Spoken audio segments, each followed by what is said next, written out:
So the last video for this carbohydrate chapter is going to deal with the reactions of carbohydrates, and these are the main things I want you guys to know. Um, Monosaccharides, all of them, they have the ability to reduce an oxidizing agent, and themselves they get oxidized. So they are all called reducing sugars. Okay, they are called reducing sugars. So all monosaccharides are reducing sugars. Why are they reducing sugars?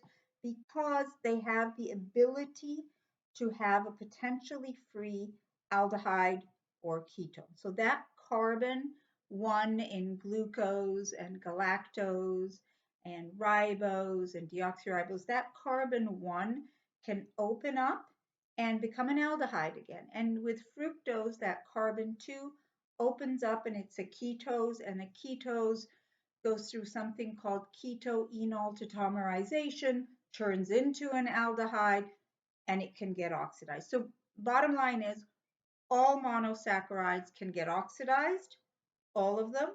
So all those aldehydes become carboxylic acids, as you remember from the organic chemistry chapters, okay? So they are reducing sugars. All monosaccharides can be oxidized. Okay, and how do we see that? Well, we use oxidizing agents like toluenes or benedicts or phthalings, as you're going to be seeing in the lab. So if you're using, for example, toluenes, this is a silver ion, and when the silver ion gets reduced, it becomes silver metal, and you see a mirror on the glass of the test tube. If you use benedicts or phthalings reagent, all three of these are oxidizing agents. Benedicts and phthalings, they work with the copper 2+ ion. The copper 2+ ion is blue, and then it gets reduced because these are reducing sugars. The sugars are getting oxidized and these ions are getting reduced. This gets reduced to copper +1, and you see that red precipitate. And again, like I said, you'll be seeing that in lab. So all monosaccharides can do this. And the disaccharides that have a potentially free aldehyde are also reducing sugars. So that would include lactose and maltose, but not sucrose. Sucrose, because remember how I told you guys that carbon 1 of the glucose and carbon 2 of the fructose, the ones that could potentially open up and become the aldehyde or the ketose, those guys are linked into the glycosidic bond, that 1,2 glycosidic bond. And because of that, sucrose is a non-reducing sugar. That sucrose cannot get oxidized, okay? And does not, oops, I can spell, does not reduce toluenes or benedicts or phthalings, okay? So you're not going to see this change in color, and you'll see nothing, okay? No reaction with sucrose. The other carbohydrates that are considered non-reducing are all of the polysaccharides. So any polysaccharide, starch, cellulose, glycogen, amylose, whatever, any one of those, you throw in these guys, nothing's going to happen. Why? Because they're so big, so bulky, you don't have a whole bunch of potentially free aldehydes, and that the most of them are all hooked up in the glycosidic bonds. All right. So polysaccharides are non-reducing. Now, if you hydrolyze sucrose or hydrolyze a polysaccharide, then you can turn it into the individual monosaccharides, and then they become reducing. All right, so let's get into the second type of chemical reaction that I want you guys to know.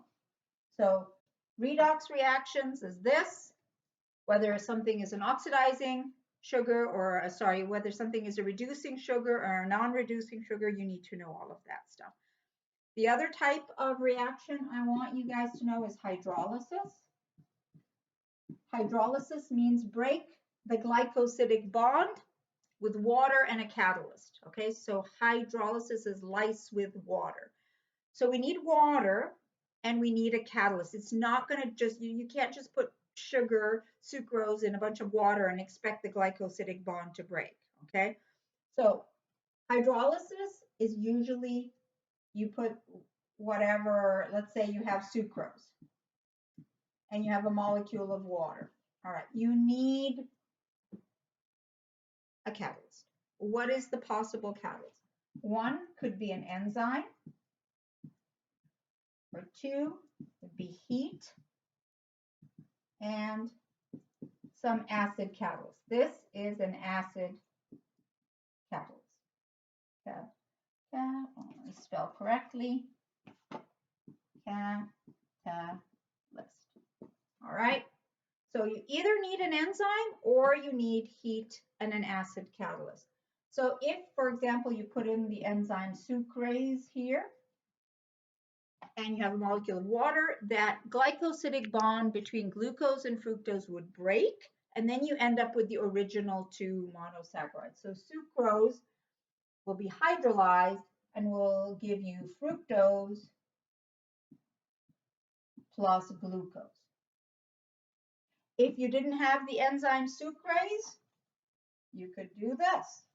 You could say heat plus an acid catalyst. If you have that, it will also break the glycosidic bond. So if you think about it, if you've got amylopectin and you have a whole bunch of, you take that starch and you throw it into a boiling water and you have an acid catalyst, all those glycosidic bonds between all those glucoses could eventually break. First, you go from completely intact starch to maybe partially hydrolyzed starch, and then you can be completely hydrolyzed starch. Completely hydrolyzed starch, what do you end up with? Thousands and thousands of free glucoses, okay? So that's basically hydrolysis. Now, how can you test for hydrolysis? Well, if you test sucrose with, let's say, Benedict's reagent, this is going to be a negative test. It will not turn the copper from blue to red. So this will stay blue. But after hydrolysis, these guys are reducing sugars. And so these guys are going to be a positive Benedict's. All right. Starch. Starch has a unique characteristic because of the way it reacts with iodine. So this is another chemical test I need you guys to know. Iodine is used to test for intact starch. What do I mean by intact starch? That means not hydrolyzed. It has not been hydrolyzed. So you got amylose, you got amylopectin, you throw in some iodine. You may have done this in elementary school. Potato, throw in some iodine. The potato turns a blue, black, purpley color. Iodine itself is yellow. All right, so iodine, this is yellow. But the minute it hits intact starch, it gives you a blue-black color. Try it out at home. If you have some iodine at home, you have a potato, open up that potato, throw in the iodine, it will turn a blue-black color. So iodine is a typical test that we use for starch, and it will tell you if you have hydrolyzed starch, partially hydrolyzed starch, or completely intact starch. Completely intact starch gives you a blue-black color. If it's Fully hydrolyzed. Fully hydrolyzed, meaning you've broken every single glycosidic bond, and now you just have a pool of thousands and thousands of glucoses. This is going to give you a negative iodine test, and it's going to be a yellow color. So it'll look like the original iodine. But if you have partially hydrolyzed, somewhere in between, partially hydrolyzed starch, it kind of gives you like a brownish color. All right. Again, this is typical stuff you see in lab.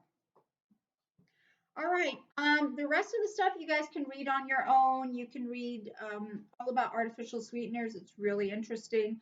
I will be talking about aspartame or NutraSweet in the protein chapter because it's made up of 2 amino acids. And all the other stuff, again, go ahead and finish up reading in the chapter, but I am done with the carbohydrate videos for now, and I will see you in a bit.